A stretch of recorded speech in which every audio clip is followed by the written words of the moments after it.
Hello, everyone. This is Adam Meister, the Bitcoin Meister, the Disrupt Meister.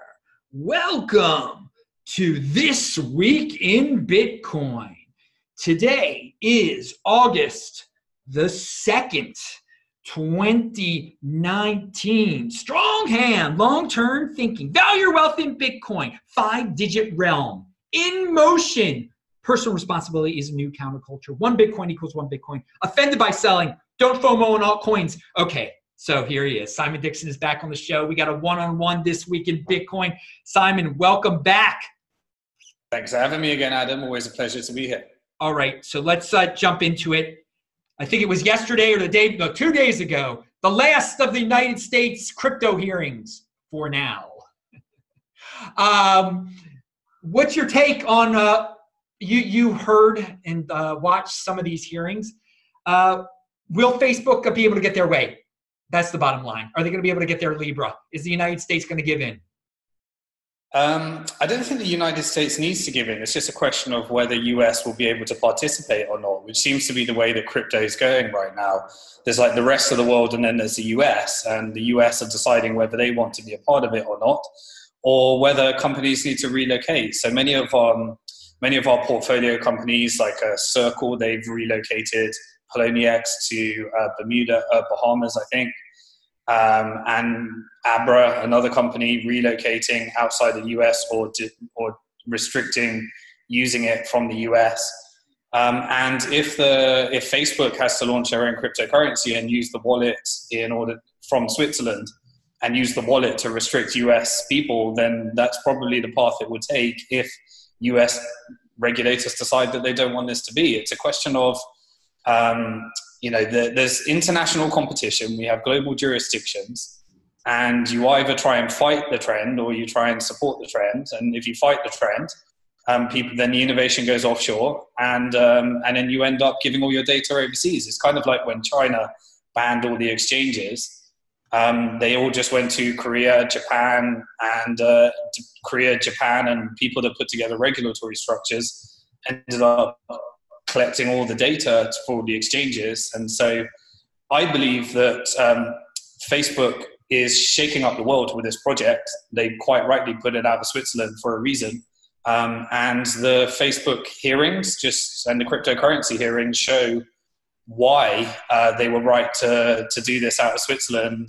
And, these hearings just show why Bitcoin exists, because the decentralized nature of Bitcoin is the reason why Satoshi Nakamoto is not in a hearing right now explaining himself, and Bitcoin's not getting shut down. So it's great.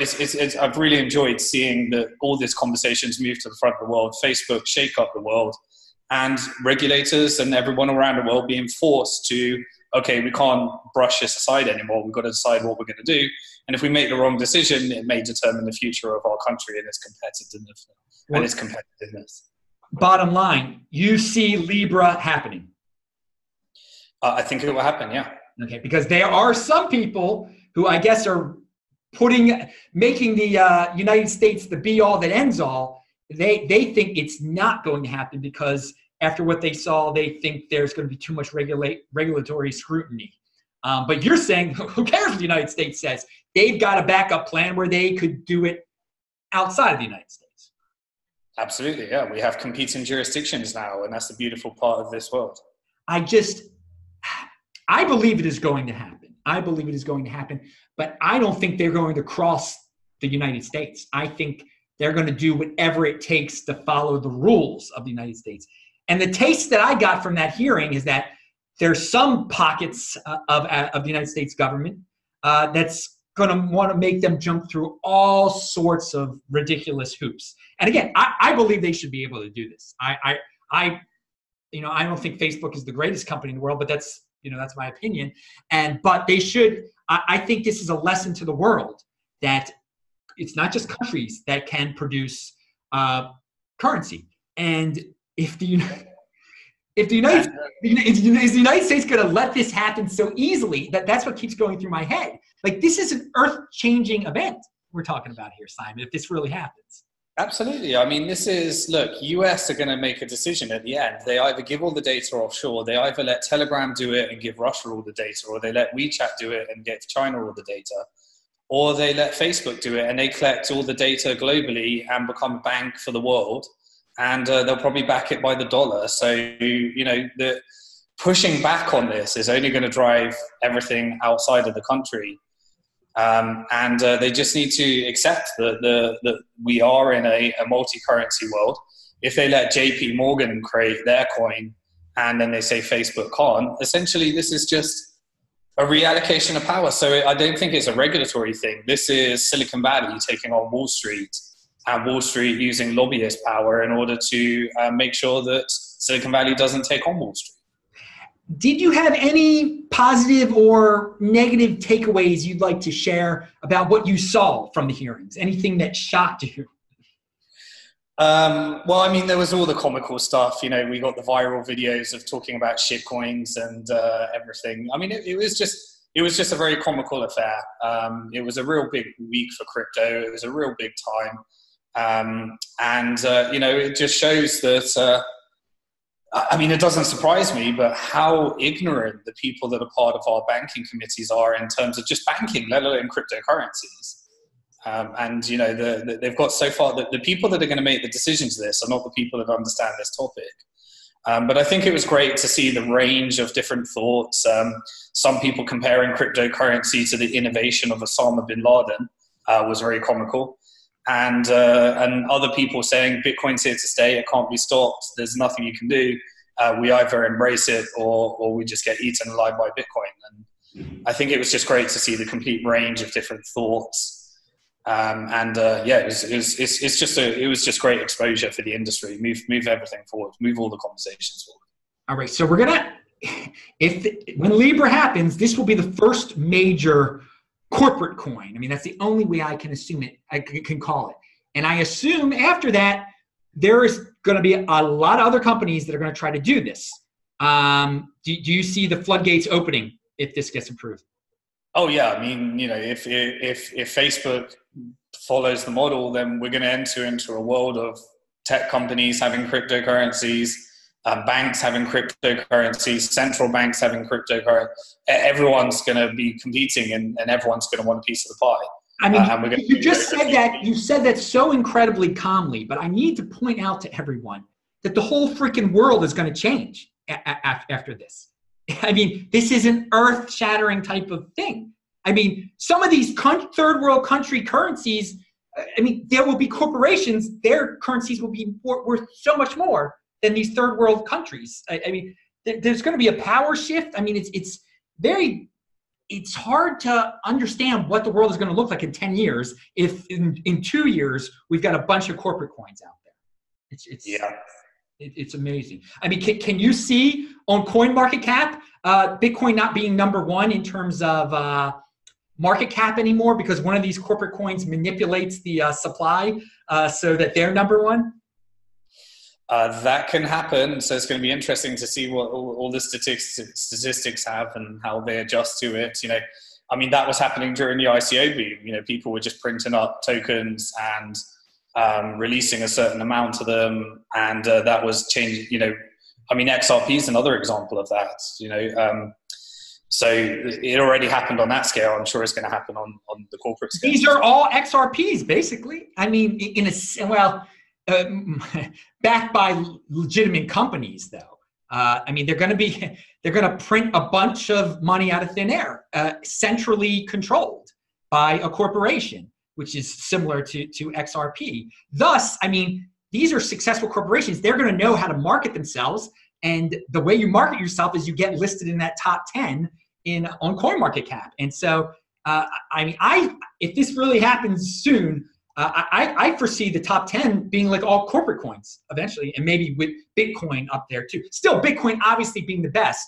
And at that point, you know, all the insiders will understand that market cap is not a real good measurement of a coin. But I think the corporate coins will take advantage of the current situation over there on CoinMarketCap and try to manipulate it. So, we're interested. This is very. I'm glad to hear your opinion on this. That your Libra's going to happen, and then all the rest are going to follow. So.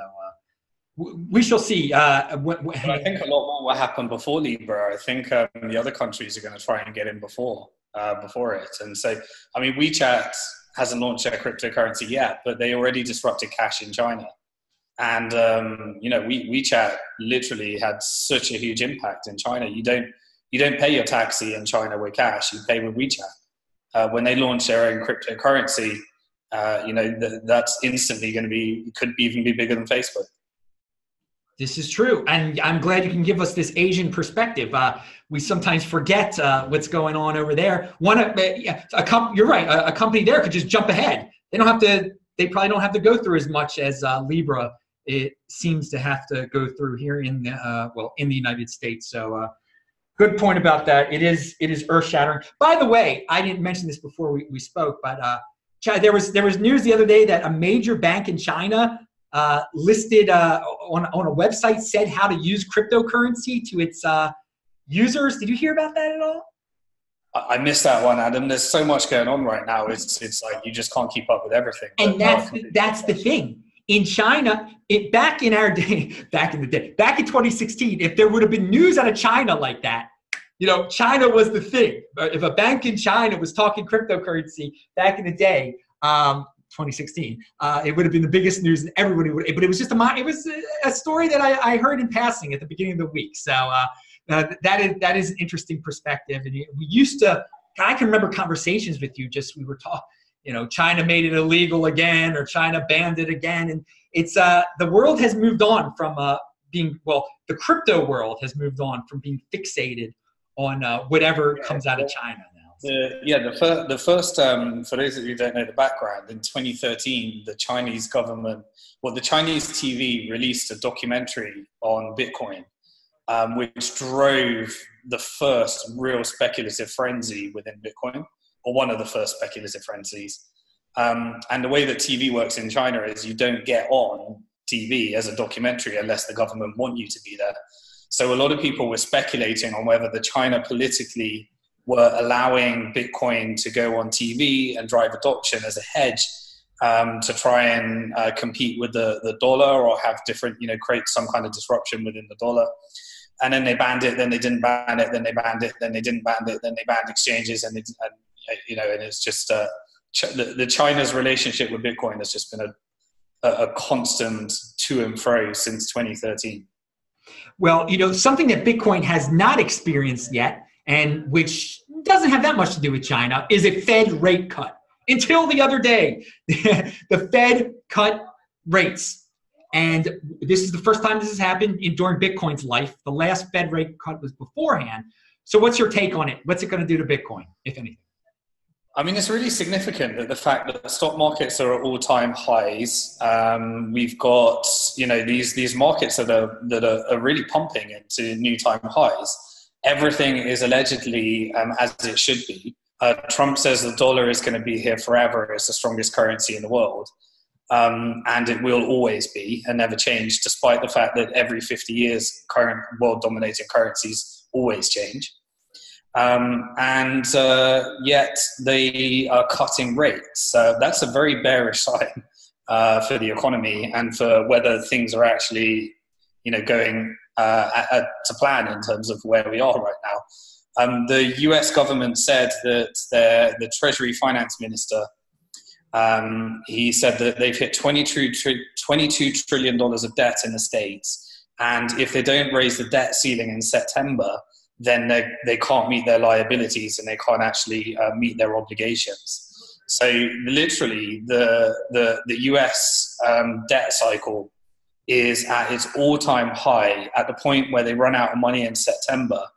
Everything's meant to be okay. The stock markets are at new all-time highs, and they're now cutting interest rates in order to get more people into debt because it's a debt-based economy. And so if they cut interest rates, people can start borrowing more, companies can start borrowing more, and the government can roll over their debt a bit more and make their debt a bit cheaper by cutting interest rates. It's a classic definition of a Ponzi scheme.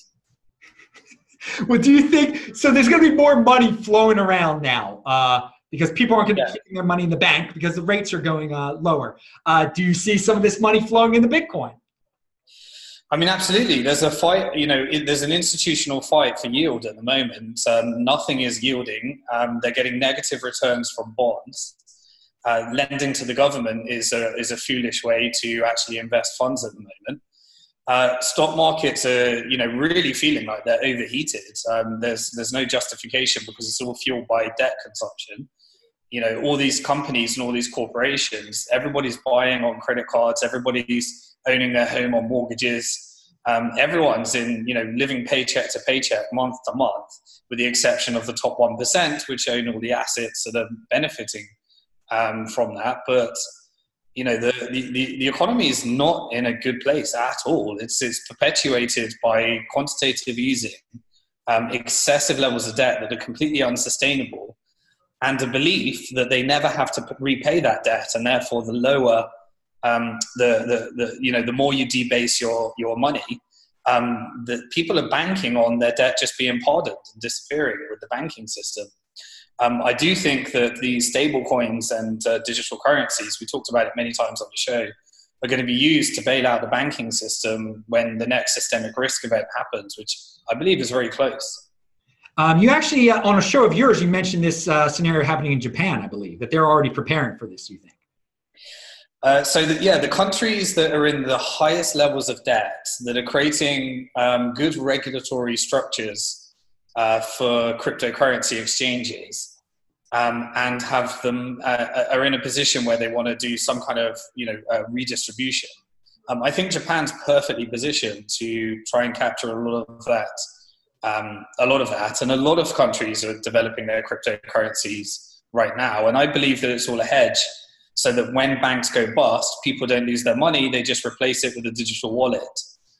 So that when they can let the bank go bust, and then you just download a wallet, which would be a digital representation created by the central bank, with all these financial technology companies building on top. And I think we're going to have like one of the really, really big systemic risk event that's going to be used. Blockchain and all these stable coins and cryptocurrencies are going to be used to bail out the system. And then Bitcoin just chugs along as a fixed money supply, encouraging savings and rewarding people for moving into a savings-based economy and away from a debt-based economy. Now we're talking about corporate coins. We talked about stable coins. We're talking about countries preparing to jump into cryptocurrency. Yet, and the Bitcoin price has been rising over this year. Definitely, people have been buying Bitcoin. But I am starting to get the impression that it's not individuals on the retail level that are buying it as much as we might hope so. I think it's a lot of corporations, a lot of people in the financial financial institutions that are the ones that have gotten into Bitcoin during this bull run. And I think a lot of it's so obvious to me how big, how earth-shattering this next decade is going to be in terms of Bitcoin and cryptocurrency. I mean, just that, every major corporation is going to have their own coin. That individuals don't see this and aren't going to get into it. I think we're going to end up with a lot of disappointed individuals and a lot of people pointing to us as the new 1%ers. The individuals who got in on this. Do you think, who do you think's been buying it lately? Do you get that same impression that I'm getting, that it isn't individuals? I don't think the retail space is growing too much. I do agree with that. I believe that we're about to see one of the largest wealth redistributions that we've ever seen for decades, in fact, between people that have Bitcoin and people that don't have Bitcoin. I believe that what we're about to see is really going to be and I've started recently turning to creating live content almost every day, to try and help people navigate some of these trends, because I really do believe that if you're on the wrong side of this trend, there is going to be a real big wealth redistribution. I think a lot of corporations, entities, institutions have filled their boots with Bitcoin. They're extinguishing the supply out because they're all long-term hodlers. And so the supply of Bitcoin is just getting scarcer and scarcer and scarcer. And my fear is that the average retail person, they're not going to jump on board again until we hit 20,000, hit all new time highs and get the FOMO effect, which is always the way. Retail, they're always on the wrong side of the trend 90% of the time. That's just, Bitcoin doesn't change that. I just hate to be one of those people that get caught on the wrong side of this and don't have Bitcoin. It's going to be a real crying shame to see that, but majority of people aren't going to believe it until it's the point when everyone believes in it. Remember, everyone, check out the links below. You can follow Simon on Twitter, and he is doing new shows a lot. I've been noticing them, retweeting them. Pound that like button for Simon. Pound that like button for me. Pound that like button for all the holders of Last Resort. And you just said something that's very interesting. But retail's on the wrong side 90% of the time. What was that you just said? So it was the rule of the stock market. So it goes back to my market making days. Retail is always wrong. 10% make money in the market, so at the expense of the 90%. And retail are always on the wrong side, of the trend. And that's the same with crypto. Yeah, but it's so obvious to us. I guess if you're watching this in 2025, it's probably obvious to you by now also. Well, speaking about, you were in the traditional finance at one point, and you're now in the wacky world of the wild, wild west of crypto. There was just news that came out that, Ledger X was going to be the first to launch physical Bitcoin futures and beat out Backed. But then the next day, CFTC says Ledger X not approved to launch physical Bitcoin futures. So it was fake news. We seem to get this a lot. A lot of people rushing to break a story that's not even a story. So what's your take overall on Ledger X and Backed, and your overall take on the fake news that is just all around the cryptocurrency space? Yeah, oops. So Ledger X is an interesting one because it's been really behind the scenes since 2014, and I think it was just around the corner of being approved by CFTC. I remember the original funding round they did was just around the corner from being approved by CFTC. I was surprised to see a re-emergence of Ledger X because I thought it had kind of just disappeared into quietness. But it was good to see that it came back, but it looks like, I know that it's really challenging when you're dealing with regulators, having been on that side of the process. So when we were looking at changing laws around allowing people to invest online at Bank to the Future, we started in 2009, and we were almost about 3 months away from being authorized for 4 years. I remember the process going through. This was the UK regulators at the time. We were actually authorized. We actually got the permission, and then the person that worked at the regulator left, and we had to start the process again almost 6 times. And so I do kind of empathize with, I've been in a situation where a regulator has given us the green light, and then the next day you get a conflicting thing. So there's probably more to this story, but I really empathize with that situation because we went through a 3 to 4 year time frame of every day thinking that we're 3 months away from launch. And it's really, really, a painful process. And I imagine Ledger X have been through that. Not sure what specifically happened, whether Ledger X announced it or whether the regulators gave them information to believe that they could announce it. But yeah, it's a bit of a whoopsie and a bit of a PR disaster. Okay, well, I'm glad you could add to that story there with your own experience. That is very, very enlightening. Now, I actually want to go back to what we were talking about before with retail not jumping back into Bitcoin until we reach an all-time high. And it boggles my mind that all the regular investors of this world are regular Joes out there. They heard about the 19,600 high or 20,000, whatever they want to call it. And they've got that number in their head. And so they're not impressed at all by this, 5-digit realm that we're in. that, you know, Bitcoin is around $10,000. It is such a shame that they do not have the perspective that there are all these people out there who just don't think it's spectacular that Bitcoin is at $10,000, around $10,000.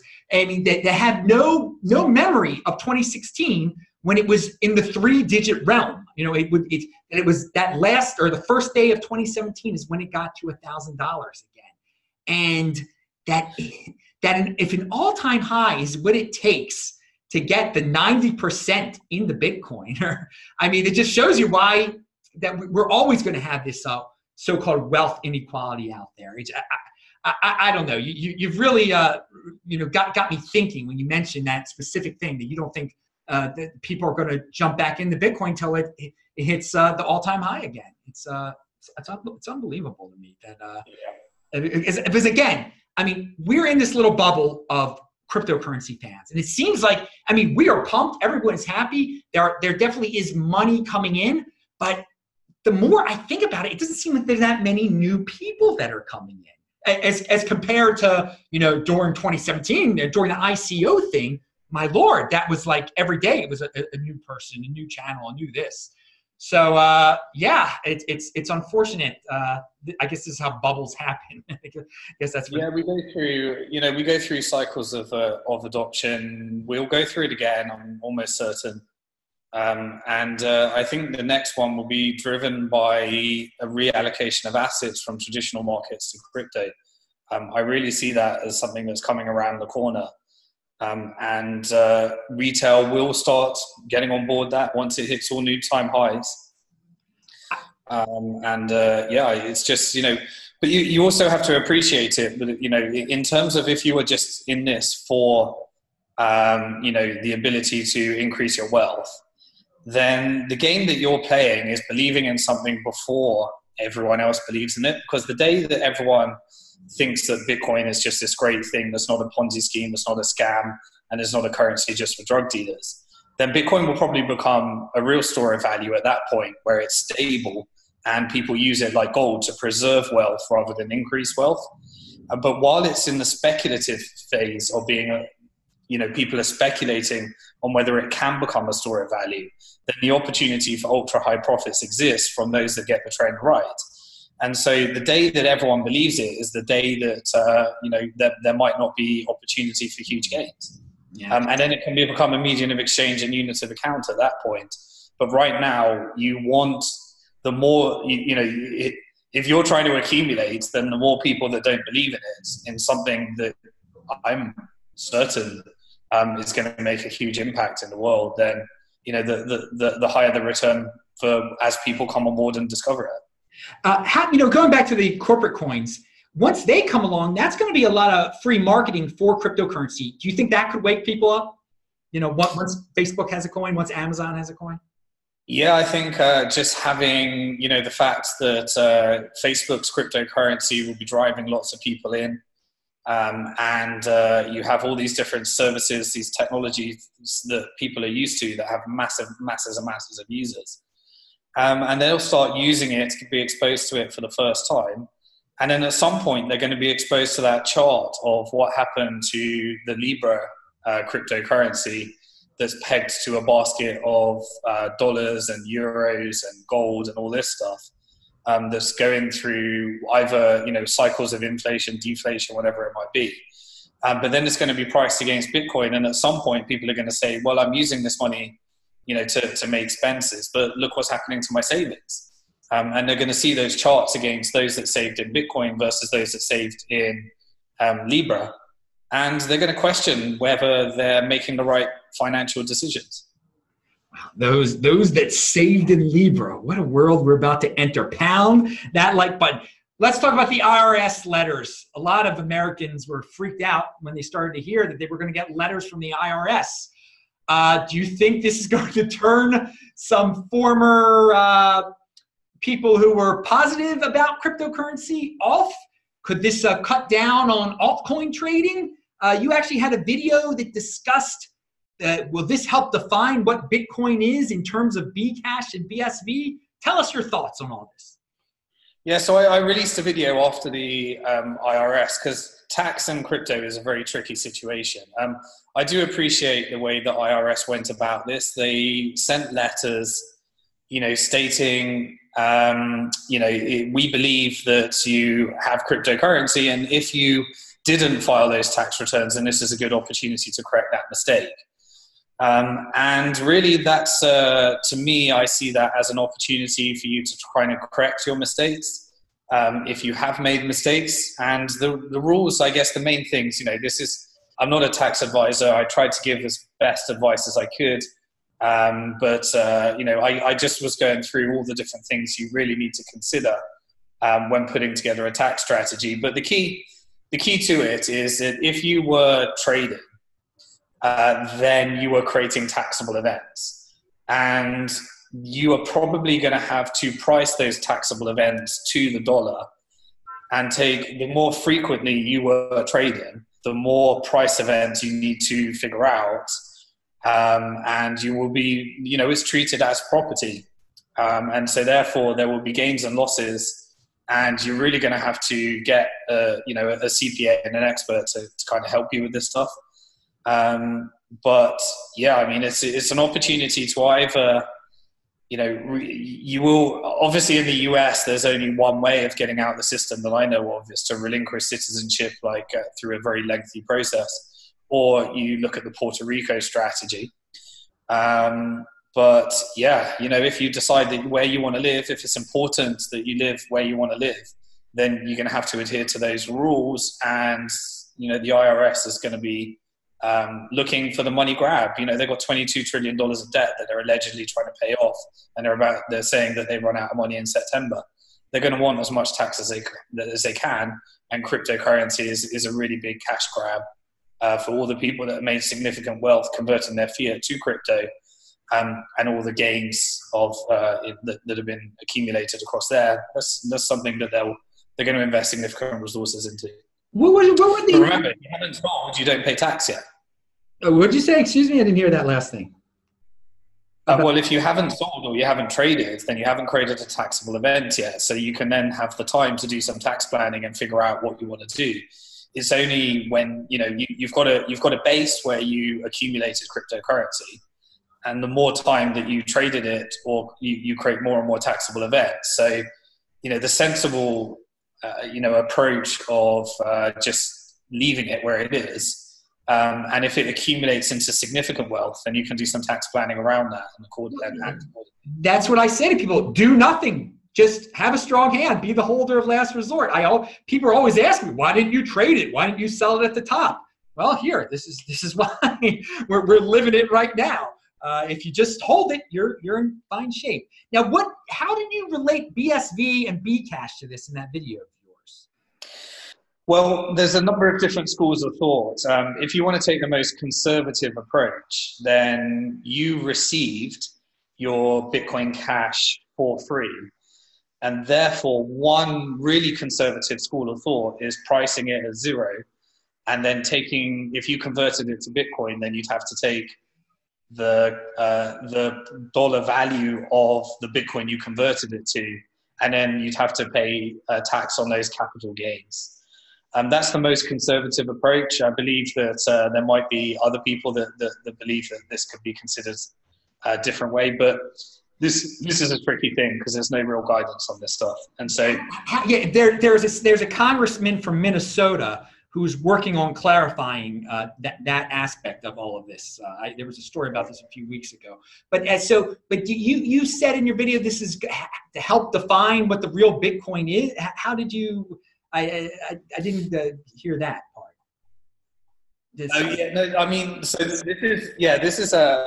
I think I remember what I said. There's a lot of stuff I spontaneously come up with and don't remember what it is. But I guess this is where you really get the definition of Bitcoin, because obviously some people are going to come along and say, well, no, Bitcoin SV has been around since 2009 and it's the original Bitcoin. Well, try telling that to your tax advisor when you file your tax returns. And really, the how you treat Bitcoin Cash, Bitcoin SV, Bitcoin is going to be really defined by the IRS probably. And so they're adding to the conversation and the debate around what is Bitcoin, because the tax treatment of these hard forks is really going to be leading to some kind of a decision on how you need to treat it legally for tax reasons, and put an end to the debate about what is Bitcoin. Because if you're trying to argue that Bitcoin SV is Bitcoin and it's been around since 2009, then you've got to look at your tax treatment accordingly. My guess is that they're going to take the date that the Bitcoin SV was deposited to your wallet, or you did something to gain your Bitcoin SV, and they're going to determine that that is not Bitcoin. Bitcoin is the thing that gave you the hard forks. Exactly. That's a good take on this. A good, who likes taxes, but at least it will be a reminder of what for the people that are still confused, what the real Bitcoin is. That Bitcoin is the next Bitcoin. Pound that like button. Hey, I've got a question. Litecoin halving. It's actually like in 3 days. I mean, did you even hear anyone mention it? You see, back a few months ago or a year ago, people were like, oh, it's going to be a big thing. And even I had hoped that it would wake up people to the Bitcoin halving coming up.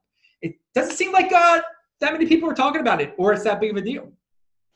No, I mean, Litecoin has its main following in China because, Charlie Lee is a huge celebrity within China, and his brother Bobby Lee that created BTCC, one of the first exchanges that got large volume in China.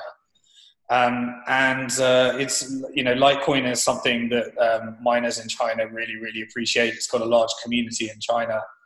But I don't know. It's just, I don't have anything to say about Litecoin, really. That seems to be the big news around the Litecoin halving. I've got nothing to say. I'm same thing. But I just, it'll be a lot more people talking about the Bitcoin halving as we get closer to that. Yeah, but remember, the halving traditionally has always been very disappointing on the day of the halving. Of course. And most of the effects tends to come in about 6 months prior to the halving.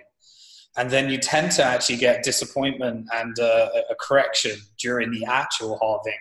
And then traditionally that's been followed a few months later by a real bull run in all the halvings I've seen anyway.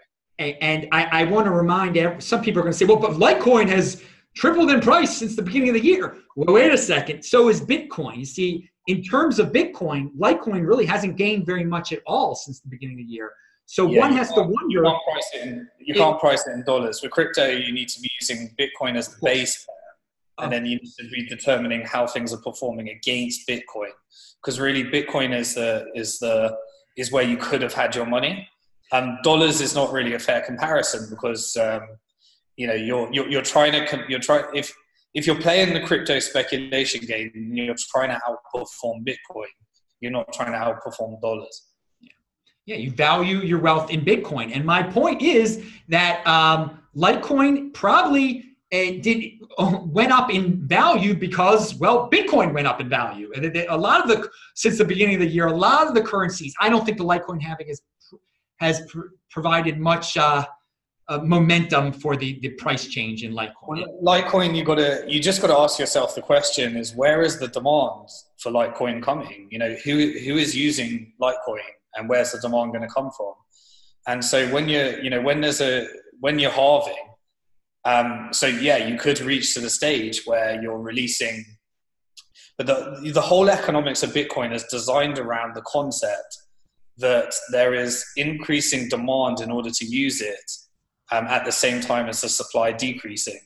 It doesn't really matter if the demand for using it isn't going up, but then the supply of new Litecoin is halving because there's still not enough demand to suck up all the Litecoin. There we go. Simple supply and demand, people. Well, let's talk. You mentioned India in one of your videos lately, how they're doing everything wrong. Not a surprise. Do you want to talk about that? Yes, so I mean, India has become the new China in terms of flip-flopping around cryptocurrency. It's banned, it's not banned, it's banned, it's not banned, it's banned, it's not banned. But India is like such an important economy in the world, like the second largest population in the world, a nation of people that truly are skeptical about the banking system and decided to opt out of banking and stay with cash. India has a huge problem with tax collection, which is what has triggered off their latest policies. But Bitcoin is so perfect. I was really bullish on India and Bitcoin, and invested in several companies in the area, because it's a nation of people that are skeptical about banking. They understand the value of savings, making generalizations obviously here. They are the largest consumers of gold in the world. They really have a belief in the value of gold.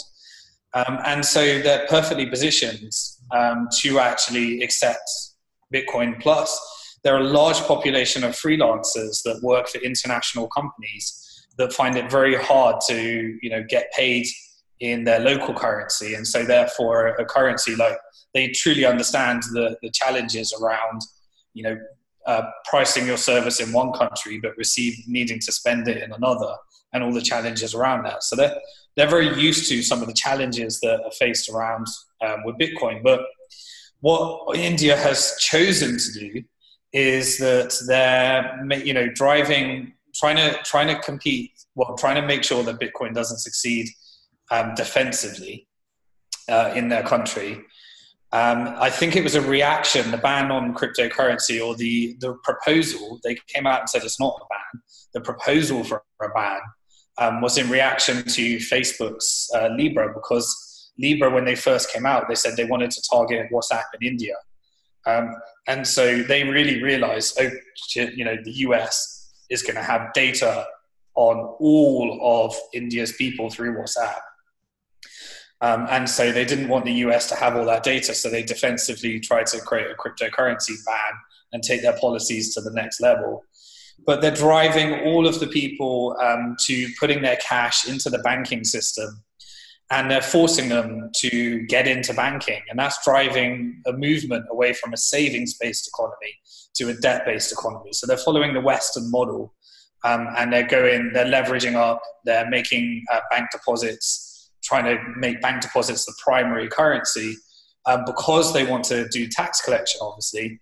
But this is driving a savings-based economy into a debt-based economy by using the banking system, when really, if they wanted to achieve a similar result, they can just create a digital version of their currency, and automate tax collection through the blockchain and all the things that they probably would be doing, rather than driving people into debt through the banking system, when they could be leapfrogging and also supporting the growth of Bitcoin as well as an alternative savings thing to gold.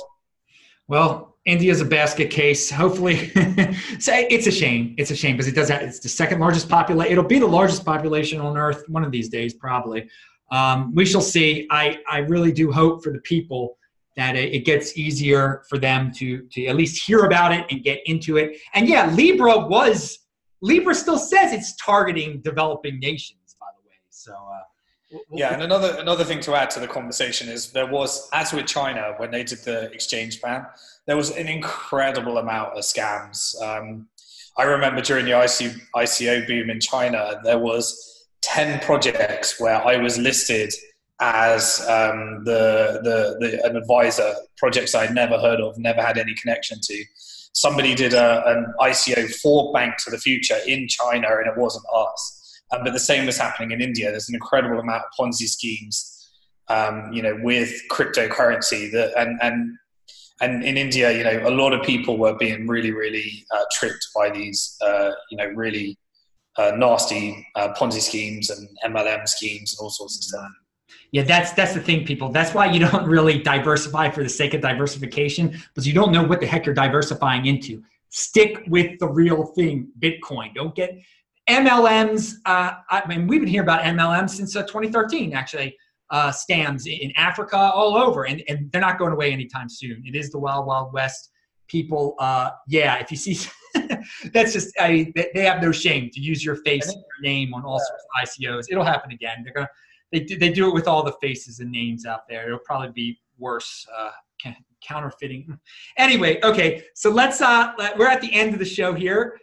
Your things that were left out, you want to mention anything you want to talk about that's going on with you? Obviously, you said you're putting out a lot of content lately, which is really an awesome thing. Really great.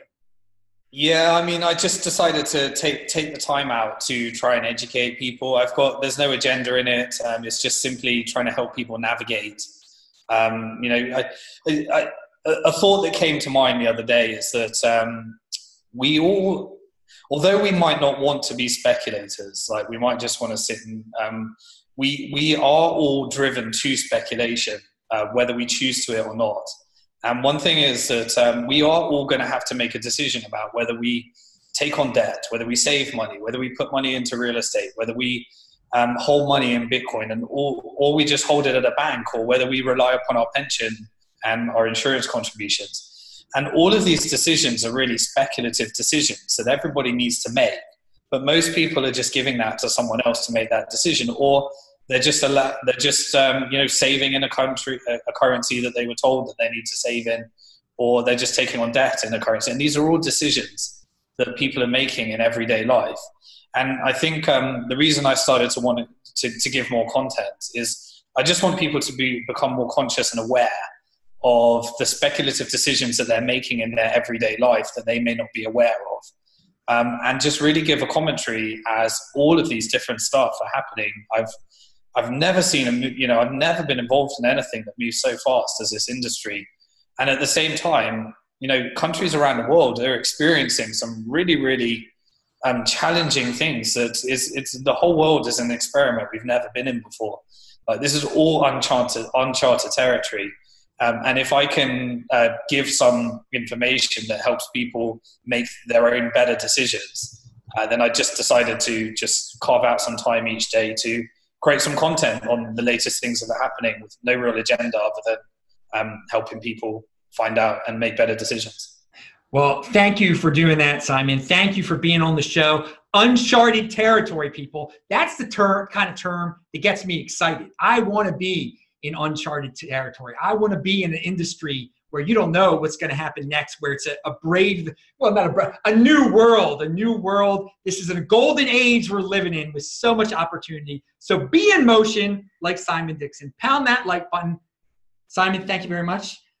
I'm Adam Meister, the Bitcoin Meister, Disrupt Meister. Check out Simon's links below. Follow him on Twitter. He posts all his media there. Bank to the Future, all of that. You can follow him there. It's linked to below.